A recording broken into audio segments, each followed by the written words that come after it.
Assalamualaikum warahmatullahi wabarakatuh. Apa kabar semuanya? Semoga kita selalu diberikan kesehatan oleh Allah Subhanahu wa Ta'ala. Perkenalkan, nama saya Siti Nurhaliso. Di video sebelumnya, saya sudah menjelaskan tentang masyarakat dinamis. Dan kali ini, saya akan membahas tentang dampak kehidupan sosial yang lebih dalam lagi mengenai majulah masyarakatku. Yang pertama mengenai modernisasi. Pengertiannya, proses perubahan menuju kondisi yang dianggap lebih maju atau modern dalam berbagai aspek kehidupan masyarakat. Jadi, seperti dalam kemajuan teknologi, ekonomi, sosial, budaya, dan yang lainnya.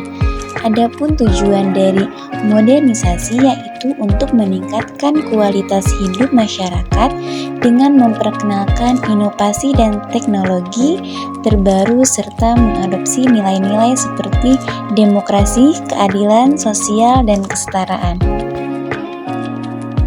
Setelah kita mengenal dari pengertian demodernisasi, di sini ada beberapa syarat-syarat. Yang pertama, harus memiliki tujuan spesifik yang mencerminkan perubahan sosial yang diinginkan.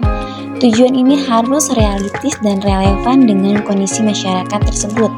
Selanjutnya, membutuhkan dukungan yang sangat luas bagi masyarakat untuk menunjukkan bahwa tuntunan tersebut mewakili kepentingan banyak orang dan perubahan sosial sering membutuhkan waktu. Nah, maka harus dilakukan dengan konsisten dan diiringi dengan pendekatan lainnya seperti advokasi ataupun dialog. Setelah mengenal beberapa syarat-syarat dari modernisasi, di sini ada perkembangannya.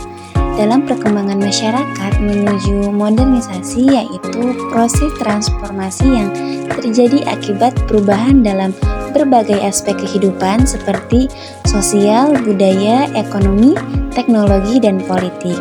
Nah, modernisasi juga sering diidentikan dengan upaya untuk mencapai suatu kondisi masyarakat yang lebih maju lagi dan efisien.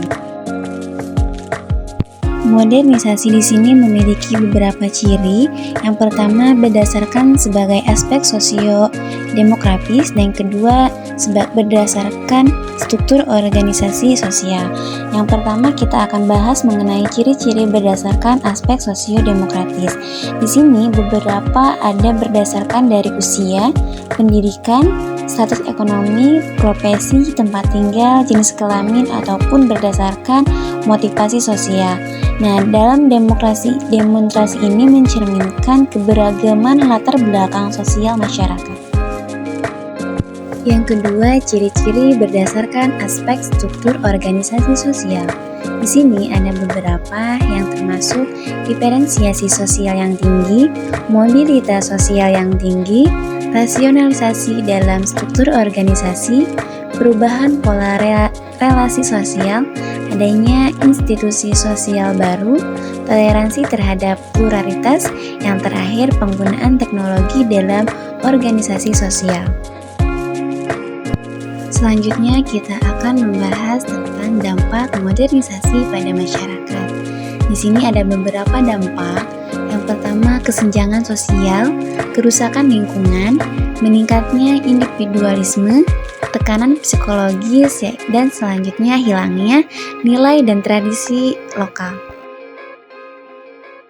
Setelah membahas tentang modernisasi, kita akan bahas tentang industrialisasi. Di sini adalah proses perubahan sosial dan ekonomi yang melibatkan peralihan dari perekonomian. Selanjutnya ada beberapa faktor pendukung dari industrialisasi. Yang pertama, ketersediaannya sumber daya alam seperti batu bara, minyak, gas, dan logam yang sangat penting bagi perkembangan industri, terutama dalam industri energi, manufaktur, ataupun pengolahan. Selanjutnya, kemajuan teknologi dan penemuan baru dalam bidang mesin dan alat produksi kemungkinan proses produksi menjadi lebih efisien. Dan yang ketiga, ketersediaan tenaga kerja. Yang keempat, infrastruktur yang maju. dalam berkembang seperti rel kereta api, pelabuhan, dan jalan raya yang memungkinkan distribusi bahan baku dan produk jadi dengan lebih efisien. Selanjutnya yaitu faktor penghambat. Yang pertama, keterbatasannya sumber daya alam. Yang kedua, kurangnya infrastruktur. Yang ketiga, kebijakan pemerintah yang tidak mendukung. Adapun dampak sosial dari industrialisasi yaitu membawa dampak yang signifikan terhadap lingkungan sosial masyarakat, baik positif maupun negatif. Dampak-dampak ini bisa mempengaruhi struktural dari sosial, pola interaksi, dan kualitas hidup masyarakat. Yang terakhir yaitu demokratisasi. Pengertiannya proses perubahan dalam sistem politik yang bertujuan untuk menciptakan atau memperkuat pemerintahan yang berbasis pada prinsip-prinsip demokrasi di mana kekuasaan ini berada di tangan rakyat. Proses ini mencakup perkenalan atau perluasan hak-hak politik, kebebasan sipil, dan partisipasi aktif rakyat. Proses dalam demokratisasi dalam masyarakat adalah perjalanan panjang yang mencakup perubahan politik, sosial, dan budaya. Ini melibatkan transisi menuju pemerintahan yang lebih inklusif, penguatan lembaga-lembaga demokrasi,